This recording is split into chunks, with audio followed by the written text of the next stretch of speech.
Hello friends, welcome. In this video, I will explain what is Stcw convention, what are its contents in a very basic manner. So let's get started. International Convention on the Standard of Training, Certification and Watchkeeping for Seafarers, which is called Stcw 1978, was first internationally agreed convention to address the issue of minimum standard of competence for seafarers. So there are people who are working on the ship, and internationally on different ships there are people from different countries. So there had to be an agreed competence level. No matter which country a person is coming from, he should know this much to become a third officer, second officer, or a particular engineer, or even a rating. And this standard was agreed upon in 1978 using this convention.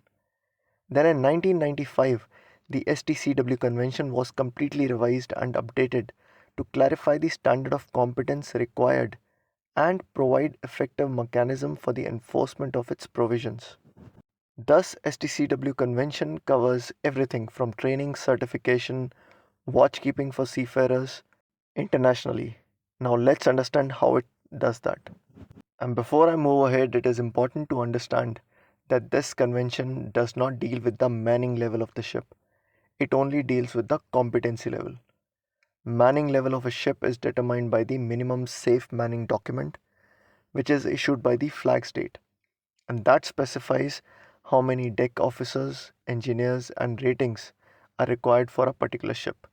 Coming back to Stcw convention, it has 8 chapters.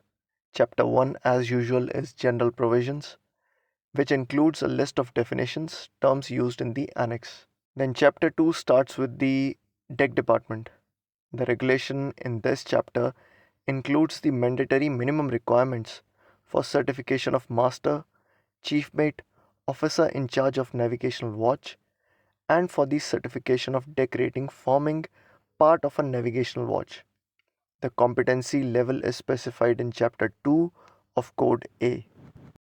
Chapter 3 is about engine department, and which is easy to guess. It includes mandatory requirements for the certification of chief engineer, second engineer, engineers officer in charge of the watch in traditionally manned engine room, or designated duty officers in a periodically unmanned engine room.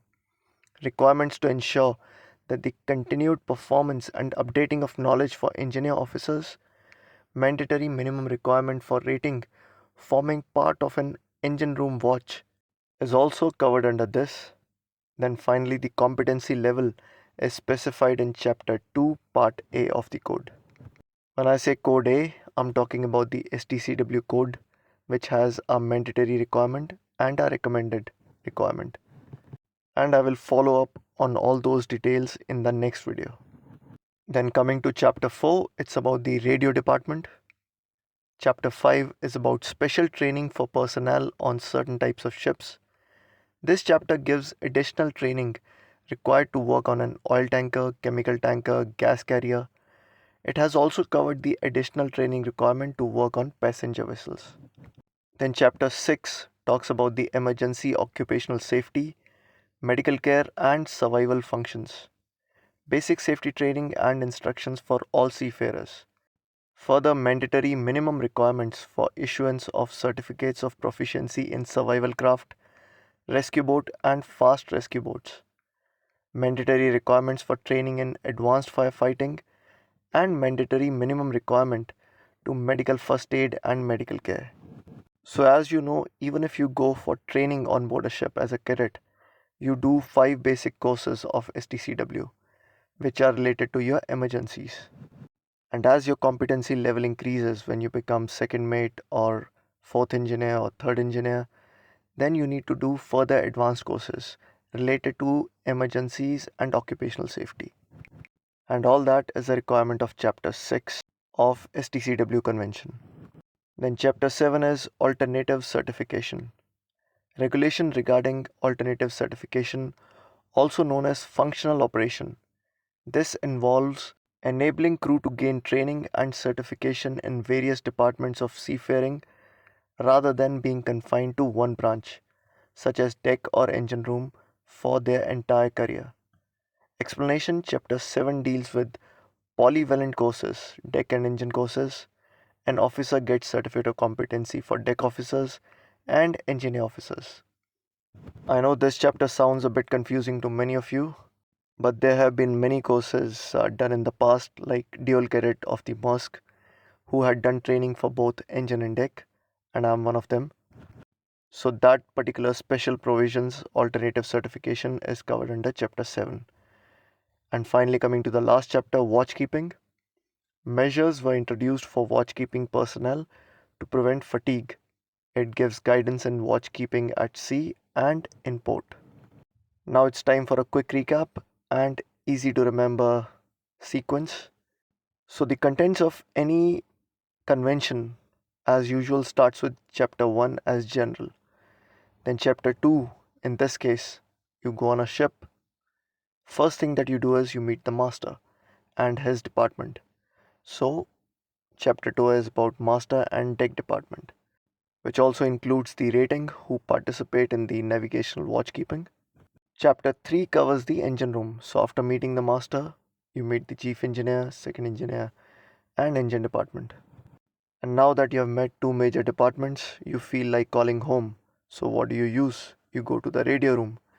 In the olden days, all the phones and communication happened only through the radio room. So chapter 4 talks about the competency required for the radio department. Then once you have spoken at home and everything is okay, you start to feel hungry and you question what is the special today?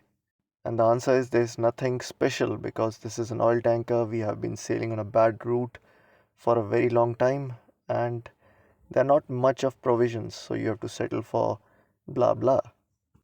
So basically, chapter 5 is about special training required for tankers, chemicals, and passenger vessels. And after that, in chapter 6, it's about the emergency occupational safety.